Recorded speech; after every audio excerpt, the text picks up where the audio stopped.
اهلا بيكم. معاكم محمد السيد في حلقه جديده من FBL درافت. النهارده هنتكلم عن التشكيله المتوقعه للاسبوع السابع. اول حاجه هنتكلم عنها في الاسبوع ده ان نص الاسبوع كان فيه ماتشات في الكاس. احنا استنينا بعد ماتشات الكاس تخلص عشان نسجل حلقه ونعرف بالظبط ايه اخبار الاصابات، اللعيبه اللي لعبت في ماتشات الكاس هتخش في الروتيشن، الناس اللي كانت اتصابت الاسبوع اللي فات. احنا دخلنا في زحمه الماتشات بدري دلوقتي.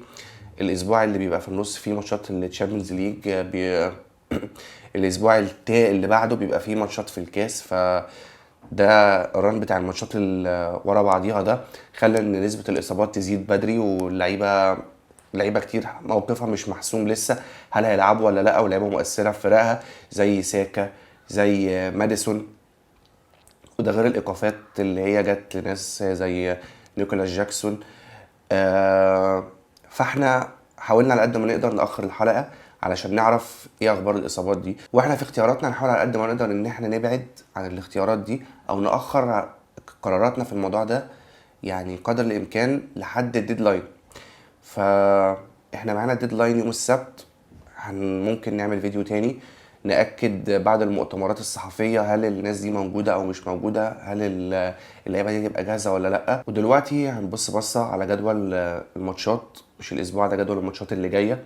فهنلاقي إن جدول الماتشات ابتدى يبقى صعب لفرق معينة زي أرسنال ومانشستر سيتي، اللي هم اصلا يعني عندهم ماتشات سهله الاسبوع ده، بس من بعد كده تبتدي ماتشات تبقى اصعب. حتى الاسبوع الجاي اصلا ليهم ماتش مع بعض. هنحاول على قد ما نقدر ان احنا نقلل في اختياراتنا من الفرق دي. وفي ران ماتشات سهله لفرق زي نيوكاسل واستون فيلا واليونايتد، وبعد ماتش الليفر في ماتشات سهله لتوتنهام. فاحنا هنحاول ان احنا برضو نحط اختياراتنا ان احنا نبتدي نختار ناس من الفرق دي. ف احنا واحنا بنختار اللعيبه بنحاول على قد ما نقدر ان احنا نختار، قلنا لكذا اسبوع قدام، مش ان احنا نختار نستك في الاسبوع دوت ونيجي الاسبوع اللي بعده ونفكر لسه هنعمل ايه او هنجيب مين. هنيجي دلوقتي نتكلم على الاسبوع السابع. هو الاسبوع السابع يعتبر فيه حاجه جديده شويه، ان احنا عندنا اول دبل السنه دي. في ماتش زياده يوم الثلاث هيبقى لوتن تاون وبيرنلي. الماتش ده متاجل من الاسبوع الثاني. وده اللي هيخلي اختياراتنا في الاسبوع ده يعني فيها برضو حاجات جديدة وديفرنشال، والناس موجودة في الدبل ده ممكن نستفيد منها رغم ان الفرقتين ضعاف. هنقول برضو ان الاسبوع ده في ماتشات سهلة زي ماتش مانشستر سيتي وولفز، زي ماتش ارسنال وبورنموث، وكمان ماتش نيوكاسل وبيرنلي. وفي ماتشات صعبة 50-50، ما تقدرش تقول مين اللي هيكسب ومين هيخسر، زي ماتش توتنهام وليفربول في ملعب توتنهام، وماتش برايتون واستون فيلا. ليه برضو الماتش ده اعتقد ان هو يبقى 50-50، ما تعرفش مين اللي ممكن يكسب، خصوصا مع طريقة لعب الفريقين. وبرايتون الهجومية جدا بس دفاعها بيستقبل كور كتير ومش يعني وضعيف نسبيا. واستون فيلا اللي هجومها قوي السنه دي بس اداءها مبقاش كويس قدام الفرق القويه.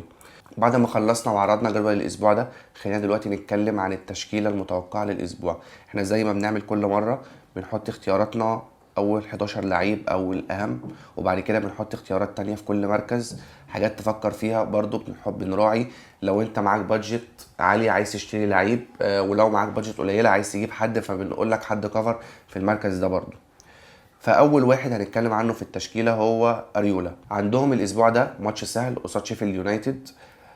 من الاختيارات الكويسه اريولا، هو جول كيبر نسبه اختياره مش قليله. ناس كتير بتروح ان هو راحت انت اشتريته ان هو جول كيبر باربعه، دلوقتي وصل 4-1. فممكن جدا اريولا قصاد شيفيلد نسبه الكلين شيت بتاعته كويسه، وخصوصا ان هو بيعمل عدد تصديات كبير. هجوم شيفيلد ضعيف، ما اعتقدش ان هو يقدر يهدف قصاد دفاع ويست هام، خصوصا ان ويست هام من الدفاعات القويه. هو استقبل لعب كتير، ان هو لعب ماتشات صعبه من اول السيزون ده، بس اعتقد في الماتشات السهله بيبقى الكلينشيت سهل بالنسبه له. تاني واحد في التشكيله بتاعتنا واول مدافع هو تريبيه. طبعا ما ينفعش ما نتكلمش عن تريبيه، ما ينفعش ما نختارش تريبيه، خصوصا مع الران السهل لماتشات نيوكاسل عندها ماتشات سهله جايه ورا بعض.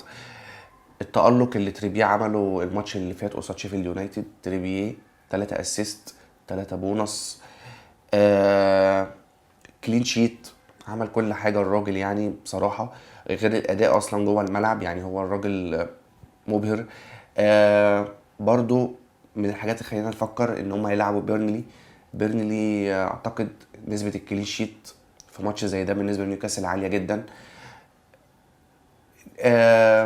ممكن برضو نقول ان هو ب6.5، فده ممكن يخليك تفكر شوية هل هو الانسب ان انا اجيبه دلوقتي بالنسبة لسعره الغالي وبتاع. انا شايف ان تريبيه من الناس اللي سعرها فيها، الراجل من اقل حاجة بيعملها بيكون موجود في البونص. هو معاه الضربات الثابتة مع الكورنرات، احنا مش محتاجين نعرض الهيت ماب بتاعته، لان تريبيه من الناس اللي اثرها بيبان في الفانتازي ويبان في الملعب. يعني هو مش محتاج، يعني انت اول ما تتفرج على نيوكاسل هتعرف ان ده هو محور الخطورة الاول بالنسبة للفرقة. ممكن نتكلم عن اوبشنز تانية في دفاع نيوكاسل بتبقى ارخص شويه، خصوصا مع الاصابات اللي في الفرقه، اللي هي احنا مش عارفين الناس دي هتلعب ولا لا. الماتش اللي فات كان في كلام ان بوتمان مش هيلعب وبره التشكيل، ومره واحده لقينا بوتمان بيلعب وجاب جول وكان اساسي. فهنتكلم اكتر عن اختيارات تانية قدام. تاني اختيار في الدفاع هو تاركوفسكي مدافع ايفرتون. ايفرتون عندها ماتش مع لوتن تاون. نسبة الكلين شيت مش هقول لك عالية، لا انا اعتقد ان لوتن ممكن تجيب في ايفرتون. ايفرتون دفاعها برضو مش متماسك، ايفرتون ما فيش ماتش عملت فيه كلين شيت السنة دي تقريبا يعني. بس الفكرة في تاركوفسكي ان هو التارجت مان بتاع الفرقة في الكور الثابتة، يعني هو محور الفرقة في الكور الثابتة.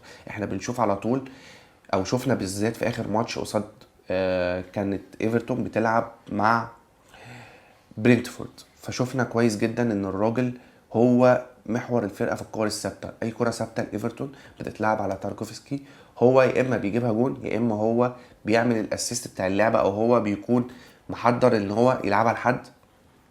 فكل اللعب الثابته بتبقى عليه.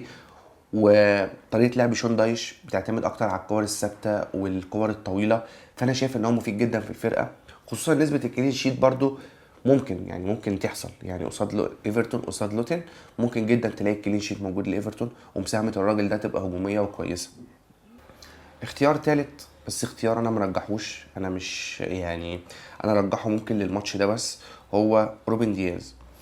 روبن دياز ليه انا قلت روبن دياز؟ لان هو اعتقد ان هو اكتر واحد ضامن ان هو يلعب في دفاع السيتي. ماتش مانشستر سيتي ونيوكاسل اللي هو كان في الكاس، روبن دياز هو اللي ما لعبش من الدفاع.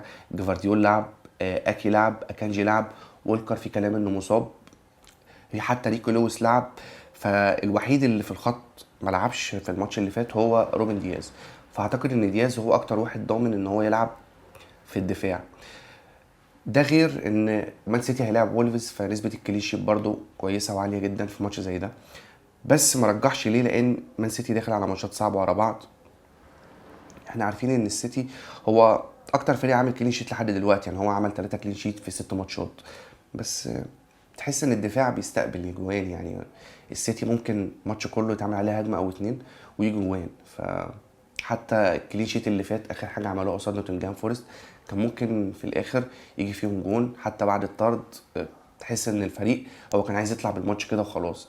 فروبن دياز ممكن حل الاسبوع ده، حاجه مضمونه كده وتقدر تعتمد عليه في الاسبوع ده، انما مرجحوش لللونج تيرم. هنروح دلوقتي لاختيارات نص الملعب. اول اختيار في نص الملعب بالنسبه لي هو حاجه ديفرنشال شويه، يعني ممكن نقول حاجه ديفرنشال جدا، هو جوردن الجناح الشمال في نيوكاسل. ماشي. انا بصراحه الاول ما كنتش مقتنع بجوردن، يعني انا كنت شايف ان هو لعيب اخد هايب زياده عن حجمه، لان هو انجليزي وناشئ، وده احنا عارفين اللعيبه الانجليز بيكون الهايب ده عليهم عامل ازاي.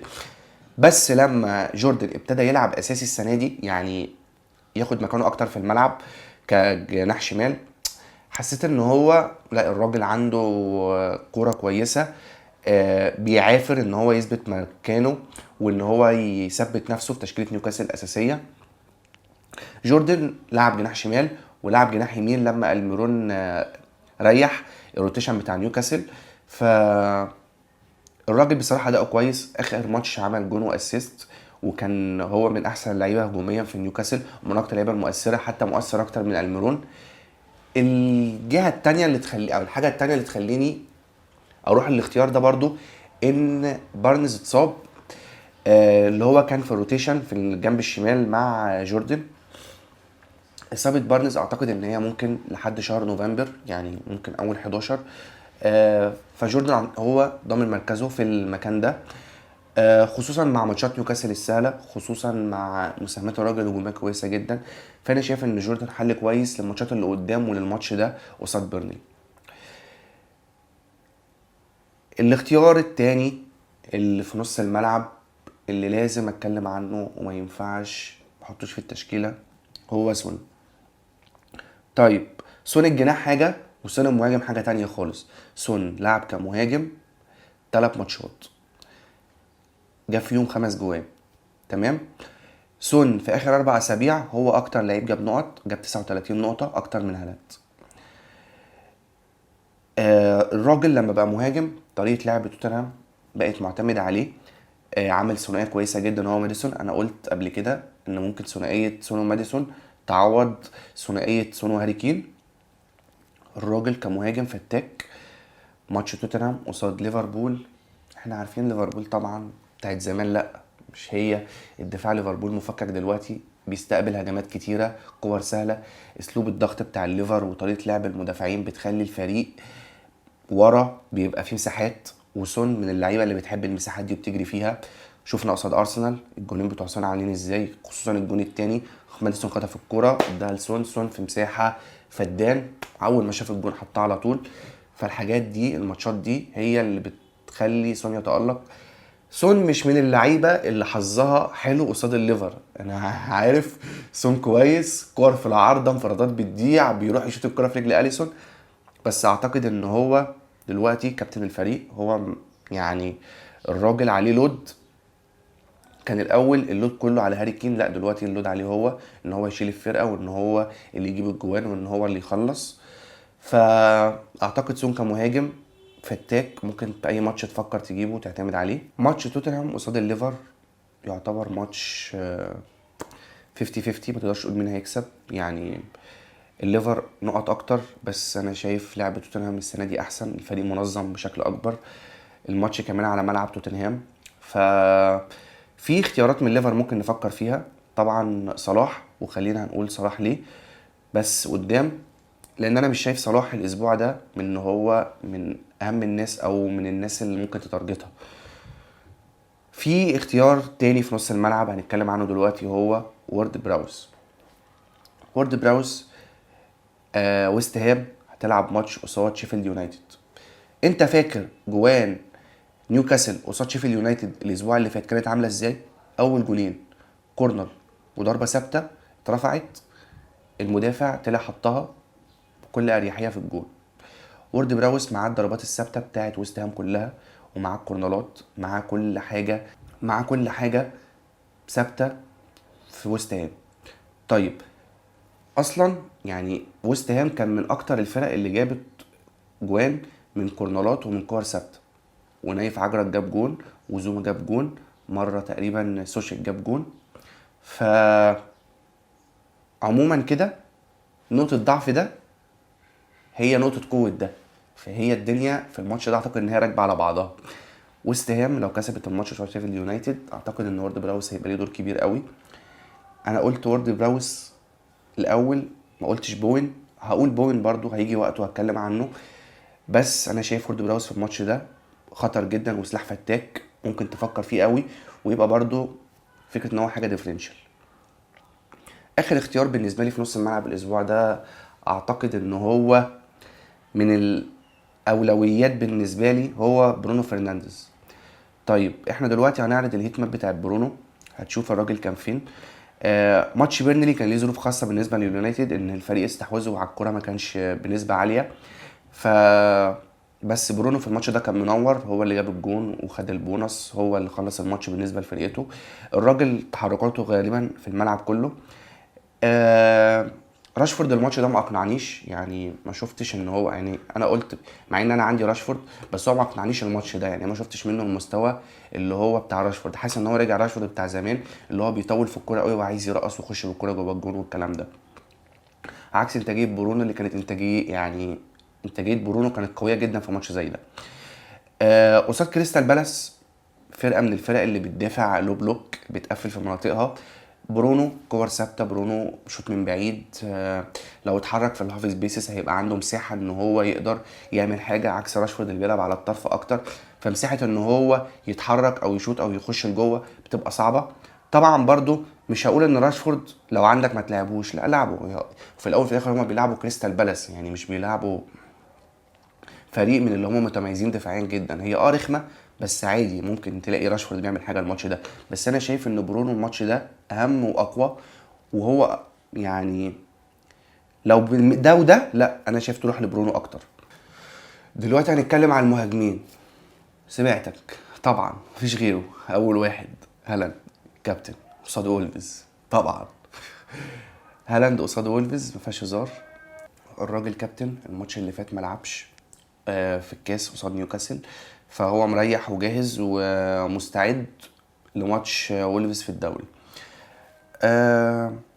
هالاند مش محتاجين نتكلم عنه خالص، يعني مش يعني هو هالاند هالاند، يعني هو اكتر حاجه هالاند بيعملها ان هو يبقى هالاند، وبس كده شكرا. الاوبشن التاني، الماتش اللي فات الاسبوع اللي فات كان بلانك، اكتر واحد الناس جابته الاسبوع اللي فات هو الفاريز. الفاريز الماتش اللي فات طلع بالنسبه لظروف الماتش بعد الطرد بتاع مانشستر سيتي بتاع رودري. الاسبوع ده اعتقد ان الفاريز هيبقى ليه دور كويس، يلعب اساسي بس يكون مضمون ان هو اساسي، فاعتقد الفاريز هيساهم. وولفز فرقه دفاعها مفكك، يعني هالاند والفاريز الثنائيه دي ممكن تكسر الدنيا الاسبوع الجاي. مش عارف بعد رجوع جريليتش وجود دوكو وفودن ممكن يكون الموضوع قدام بالنسبه للسيتي ايه، يعني ممكن نشوف فودن دخل في النص تاني ودوكو في جنب وجريليتش في جنب، خصوصا ان دوكو بيعرف يلعب على الجنبين، ولا الفاريز هيلعب زي ما هو في النص وفودن في جنب وجريليتش ودوكو هو اللي بيعمل بينهم روتيشن. فهنشوف بعد ما الناس بتاعت السيتي ابتدت ترجع من الاصابه وفي ناس تانية بتقع، بس نشوف اكتر هو يعتمد على مين. هو الفاريز من اكتر الناس اللي معتمد عليه لحد دلوقتي، واداؤه كويس جدا ما عدا الماتش الاخير قصاد نوتنجهام، فانا شايف ان الفاريز من الاختيارات الكويسه جدا الاسبوع ده. هنروح لاختيار يبان ديفرنشال، بس الاسبوع ده هو مش ديفرنشال، هو راجل الاسبوع ده عنده دبل، هو موريس مهاجم لوتن تاون. انا اتفرجت على موريس في ماتش لوتن تاون الاخير قصاد وولفز، الراجل بصراحه اقنعني جدا، قدر ان هو يجيب جون من ضربه جزاء، 3 فرص محققه للتسجيل، 4 شوطات، اكتر من 10 لمسات جوه منطقه الجزاء. يعني بصراحه ارقام كويسه جدا بالنسبه لمهاجم في لوتن تاون، ارقام كويسه جدا بالنسبه لمهاجم لوتن تاون. الاسبوع ده عنده دبل قصاد ايفرتون قصاد بيرنلي، ممكن يجيب هنا وممكن يجيب هنا. اعتقد ان لوتن تاون مش يعني الفريق طالع الدوري مخدود، يعني هم مش عارفين هم يعملوا ايه فوق، بس واحده واحده ابتدوا يخشوا في اجواء الدوري.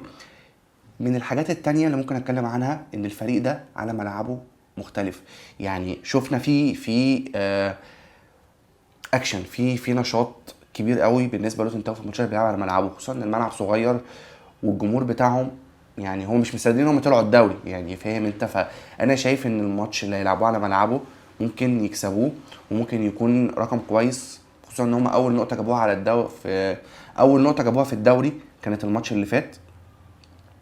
فممكن جدا موريس، ممكن جدا جدا موريس الاسبوع ده ممكن اصلا كاختيار كابتنه لو انت بتفكر في حاجه ريسك وديفرنشال جدا. يعني احنا خلصنا كلام عن ال11 الاساسيين اللي هم فكرنا. اول حاجه في اسامي تانية دلوقتي هنتكلم عنها بنسبه اقل شويه.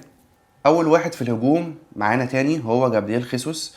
جابرييل خيسوس، انا حطيت جابرييل خيسوس. ارسنال تلعب ماتش قصاد بورنموث، ماتش يعتبر سهل نسبيا. خيسوس ليه؟ ان خيسوس هيلعب مهاجم، مع خصوصا ان نيكيتيا مش يعني اداؤه هزيل، يعني اخر كام ماتش مفيش، بس ممكن لو ساكا اتاكدت اخبار اصابته ان هو مش هيبقى جاهز الماتش ده، فممكن نشوف خيسوس كجناح يمين. فكده اعتقد خيسوس بنسبه 90% موجود، لو مش في المركز ده فهو لو مش مهاجم مكانه، لو ساكا مش بيلعب فهيلعب جناح. النقص اللي في هجوم ارسنال محدد الاختيارات وبيخلينا نشوف خيسوس اختيار كويس جدا الاسبوع ده. تاني اختيار نتكلم عنه هو ويلسون. ويلسون في كلام ان هو مصاب، ملعبش ماتش نيوكاسل ومانشستر سيتي، مش عارف الماتش ده هيلعب ولا لا. فلو ويلسون كان مضمون ماشي. لو ويلسون كان مضمون ان هو فيت 100% كنت هقول لك ويلسون طبعا الاسبوع ده، بس في كلام لسه. مش عارف ايدي هاو هيلعب بيه ولا لا، ده من الناس اللي هنتاكد اخبارها لسه يوم الجمعه ونشوف. اوبشنز تانية، آه دومينيك كالفرت لوين، الراجل اللي ابتدى يرجع من الاصابه وابتدى ياخد ماتشات وبياخد دقايق وبيجيب جوان.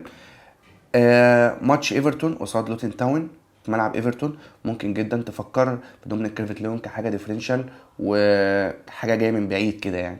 الراجل ده لو خد مكانه والانتاجيه جت الفرصه ان هو يجيب جوان فهو بيجيب من اقل فرصه. واحد كمان ديفرنشال هو العمدوني، طبعا احنا نروح للعمدوني. مهاجم بيرنلي، راجل بخمسة، راجل ب5 و4 عنده دبل الاسبوع ده، فهو من اخطر الناس في هجوم بيرنلي. فلو بتفكر في حد ديفرنشال وعنده دبل ممكن العمدوني ده جدا. اخر اوبشن في الهجوم عندنا هنفكر فيه هنتكلم عنه هو اولي واتكنز، جاب جون قصاد تشيلسي، الراجل ابتدى يرجع فورمه تاني. الران اللي جاي لماتشات استون فيلا سهل وكويس، ممكن تبتدي تجيبه من دلوقتي وتعمل عليه في الماتشات اللي جايه. ماتشهم الاسبوع ده قصاد برايتون، برايتون من الفرق اللي هجومها قوي جدا جدا بس دفاعها ضعيف، بتيجي عليه كور كتير. ممكن نشوف استون فيلا في المرتدات وفي الكور اللي في ظهر الدفاع اللي واتكنز بيتميز فيها لان هو سريع، فممكن نشوف حاجه منه الاسبوع ده والاسابيع اللي جايه، والناس اللي تفكر تبتدي تجيبها من دلوقتي. هننقل دلوقتي على اختيارات نص الملعب. طيب اختيارات نص الملعب، اول واحد هتكلم عنه الاسبوع ده هو صلاح. صلاح مطلعش بلانك ولا اسبوع لحد دلوقتي، من الناس اللي ابتديت بيها. بعد كده حسيت ان متأيد في اختياراتي فجيت ان فكرت ان انا امشيه، ولو مشيت صلاح نص الملعب عندي بقى فيه يعني اسامي اكتر، فالنقط اللي صلاح بيجيبها اعتقد متوزعه على 2 أو 3 دلوقتي. طيب صلاح قصاد توتنهام، ماتش اللي هو صلاح حظه حلو. صلاح قصاد توتنهام بيجيب يعني بشماله يجيب، بيمينه بيجيب، اللعيبه بتغلط بتديها له بيجيبها، بلانتيات بيجيب. من اكتر الفرق اللي صلاح بيجيب فيها جوان هي توتنهام سواء جوه او بره، فشايف ان هو ممكن تفكر فيه جدا. الحاجه التانية اللي خلينا افكر في صلاح ان آه توتنهام من الفرق الدفاع لحد دلوقتي مش قوي، يعني هو مش مقدرش يثبت ان هم هجوميا مع طريقه اللعب الجديده مع المدرب باينين ان هم قويين جدا هجوميا، بس دفاعيا بيستقبلوا برضو كور كتير. ونقطه الضعف هو الجنب اللي فيه ايدوجي. ايدوجي راجل لسه ما عندوش خبره، لسه صغير. شفنا ساكا الماتش اللي فات كان قادر يسيطر على الجنب ده تمام، قدر ان هو يجيب جول واسيست وضيع اكتر من فرصه.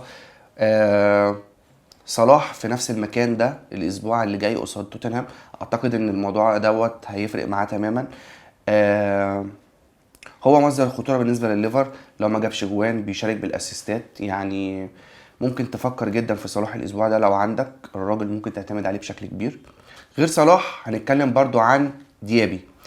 ديابي نفس موضوع واتكنز، الراجل يعتبر بيلعب مهاجم، وزي ما قلنا ماتشات استون فيلا اللي جايه كويسه وسهله، فديابي من الناس اللي ممكن تفكر فيها جدا وتبتدي من الاسبوع ده تحضرها عندك. في كمان طبعا راشفورد، انا اتكلمت عن راشفورد لما اتكلمت عن برونو. احنا عارفين راشفورد خطير، يعني الراجل لو في نص مستواه الماتش الجاي هيقدر ان هو يهدف. يعني ماتش مانشستر اللي جاي قصاد كريستال بالاس عادي ممكن مانشستر تجيب فيه جوان، وممكن الماتش يفتح معاها، وممكن يكون ماتش عودة الثقة بالنسبة لليونايتد، واحنا عارفين ان راشفورد من اهم الافراد الهجومية بالنسبة للفرقة. فلو عندك راشفورد تعمل عليه. انا عندي راشفورد ومش همشيه، انا هسيب راشفورد الاسبوع الجاي. اتمنى ان هو يعمل حاجة يعني ويرجع ثقة الناس فيه. الدبل الهجومي بتاع ارسنال، مارتينيلي وساكا. مارتينيلي رجع الماتش اللي فات ولعب في ماتش الكاس، فاعتقد ان مارتينيلي ممكن الناس تعمل عليه، خصوصا ان احنا مش متاكدين من وجود ساكا ولا لا، اللي انا هتكلم عنه دلوقتي اللي هو لو ساكا موجود لازم تلعب بيه، لازم يكون في تشكيلتك. لو مش موجود فمش عارف، انا عن نفسي هستنى، قلنا نستنى الجمعه نشوف في الاخبار ايه، ساكا هيلعب ولا لا. ساكا هيلعب، فاعتقد ان هو هيبقى ماتش كويس جدا قصاد بورنموث، وفرصه ليه ان هو يقدر ساكا يجيب فيها نقط، خصوصا التألق الكبير اللي شفناه في ماتش توتنهام. لو ساكا مش موجود ف هيبقى خساره كبيره، خصوصا ان ماتشات ارسنال اللي جايه مش سهله، ف ممكن تفكر تبيعه لو ساكا مش هيلعب. هنتكلم دلوقتي عن بوين اختيار كمان في نص الملعب، ممكن تفكر فيه جدا الاسبوع ده.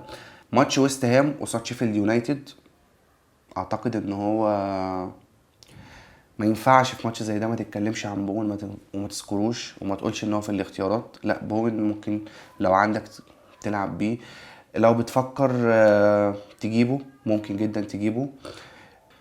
اختيارات الدفاع، الاوبشنز الزياده اللي عندنا ممكن نفكر فيها. اول واحد هو عيسى كابوري. ماتشين ايفرتون وبيرنلي، مش الفرق اللي هي مرعبه هجوميا، عادي ممكن عيسى كابوري الماتش ده يطلع بكلين شيت. الاسبوع ده كلين شيت ممكن بالاتنين. الراجل برضو مساهماته الهجوميه كويسه، قدر ان هو يعمل اسيست ويعمل ضربه جزاء الاسبوع اللي فات. فالراجل باربعه لو عندك ماشي، يعني كان بيها ممكن تحط التشكيله دي وتلعب بيه في الاسبوع ده عادي. طبعا ما ينفعش نتكلم عن الدفاع من غير ما نتكلم عن دفاع نيوكاسل تاني.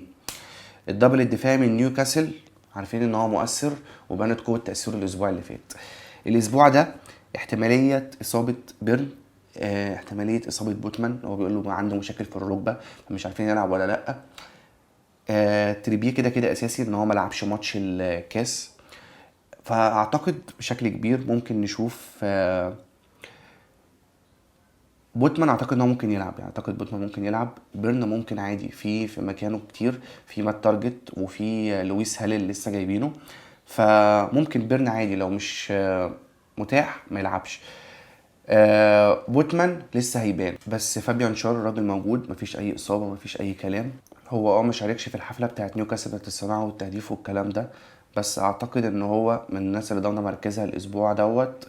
وزي ما قلنا كلين شيت نيوكاسل، اعتقد ان هو ممكن يجي اتنين كمان في الدفاع، نايف اجرد وزوما. ليه الاتنين دول؟ ويست هام قلنا ان قوتها في الكور العاليه. الناس دي مدافعين طوال بيقدروا ان هم يجيبوا، قدروا ان هم يجيبوا قبل كده. هيلعبوا قصاد شيفيلد، يعني نسبه الكلين شيت عاليه. وثانيا ان نسبه التهديف بتاع بالنسبه لهم كويسه جدا. مش شايف مين فيهم اكتر من التاني، يعني حاسس الاتنين برضو على نفس قدر يعني الخطوره. مفيش واحد فيهم زي التارجت مان، زي ما قلنا تاركوفسكي في ايفرتون هو اللي بيبقى الكور معتمد عليه اكتر. لا، هنا الاتنين 50 50. عايز تاخد ريسك وتجيب حد من دفاع ويست هام ممكن ان هو يعمل حاجه الاسبوع ده. شايف الاتنين دول حل كويس جدا. خصوصا نسبه الكلين شيت لويست هام برضو الاسبوع ده شايف ان هي كبيره وقصاد شيفيلد حل كويس قوي. حراسة المرمى في اسامي هنحطها معانا، اولهم بيكفورد ايفرتون. ممكن جدا تفكر في بيكفورد، تصديات كتير. كلين شيت ممكن قصاد لوتن تاون. واخر واحد ممكن دلوقتي نقول عليه هو بوبي، حارس نيوكاسل. ممكن جدا بوبي يعمل كلين شيت في ماتش زي دوت. برضو بالنسبه للخبطه في الدفاع نيوكاسل مش عارفين الناس المصابه او هتلعب ولا لا، فالراجل ده ضامن مكانه موجود ب5.5. ممكن تجيبه وتعتمد عليه لفترات طويله قدام، خصوصا ان مستوى الحراس عندنا لحد دلوقتي برضو مش ثابت. نسبه الكلين شيت بتاعت الناس قليله جدا، وشايف ان بوب من احسن الحراس في الدوري. هي بس المشكله كلها بتكون في سعره مش اكتر. دلوقتي هنتكلم عن اختيارات الكابتنه. بعد ما خلصنا كلام عن الناس والتشكيلة وكل دوت، فاختيارات الكابتنة طبعا أول حاجة هنفكر فيها هي هالاند. بنسبة 90% الناس هتكابتن هالاند الأسبوع ده قصاد وولفز. الراجل ملعبش حتى الأسبوع اللي فات، فهو أعتقد الماتش ده هيبقى أساسي بنسبة 100%. عايز تعمل حاجة ريسك، عايز تعمل حاجة ممكن تفرقع معاك، شايف إن كابتن التريبيه برضو الأسبوع ده فكرة كويسة جدا قصاد بيرنلي. ممكن جدا نيوكاسل قصاد بيرنلي كابتن تريبيه، ممكن جدا نشوف الكلين شيت، ممكن نشوف اسيستات وشغل من تريبيه زي اللي عمله الماتش اللي فات. حل تاني ممكن حاجة ريسك، فهو موريس. الاسبوع ده ممكن تفكر، الراجل عنده دبل، ممكن جدا يعمل حاجة في الاسبوع في ماتشين. ممكن تشوف منه كتير، خصوصا ان هو مع ضربات الجزاء وهو اخطر واحد بالنسبة للوتن تاون. اتكلمنا عن اوبشنز الكابتنه، في دلوقتي حاجه هتكلم عنها. كان في واحد اسمه هايزنبرج كتب لي كومنت وسالني انا دلوقتي اجيب بوين ولا اعتمد على موبويمو في الاسبوعين اللي جايين. ف وقال لي، قلت له لا، موبويمو هيبقى احسن. بالنسبه لماتشات برينتفورد اعتقد ان هي اسهل شويه من ماتشات ويست هام. فهو قال لي ان ممكن يشوف ان موبويمو يلعب وينج باك متاخر. فانا قلت له ان انا هبص اكتر في الموضوع دوت وارد عليه. فبص يا عم هايزنبرج، ماشي دلوقتي دي الهيت ماب بتاعت السيزون بتاعت موبويمو. الراجل غالبا ما لعبش وينج باك. هو لم توماس فرانك بيلعب في الماتشات الصعبه قصاد الفرق التقيله 3-5-2. فلما كان بيلعب الاول 3-5-2 كان بيبقى 2 مهاجمين ومبويمو هو اللي بيلعب على اليمين. تمام. ده الكلام ده كان في حاله وجود توني. فلما كان توني موجود وبيلعب اساسي كان بيلعب بالاتنين مهاجمين طوال قدام. ولما كان بيلعب قصاد فرق سهله كان اغلب الوقت بيروح ل 4-3-3 وكان بيلعب موبويمو وينج يمين. دلوقتي الوضع اتغير. فلما بقى بيلعب الماتشات دي زي الماتش اللي لعبه في الكاس قصاد ارسنال، لعب 3-5-2 زي ما شفنا في ماتش ارسنال اللي في الكاس، لعب 3-5-2 وكان موبويمو هو المهاجم التاني جنب ويسا. فبعد ما خلصنا كلام اكتر عن هنتكلم دلوقتي عن ماتشات الفرق. برينتفورد عندها ماتش مع نوتنجهام والاسبوع اللي بعده مانشستر يونايتد، بعد كده بيرنلي. يعني هي الثلاث ماتشات اللي جايين اصعب ماتش فيهم هو ماتش مانشستر يونايتد. وبتاع مانشستر يونايتد مش بالقوه ان هو ممكن يقدر يعمل كلين شيت قصاد برينتفورد. ممكن برينتفورد تجيب جوان في مانشستر يونايتد عادي جدا. هنيجي نبص على بوين احنا عارفين مركزه وعارفين بيلعب فين وعارفين خطوته وعارفين اداؤه.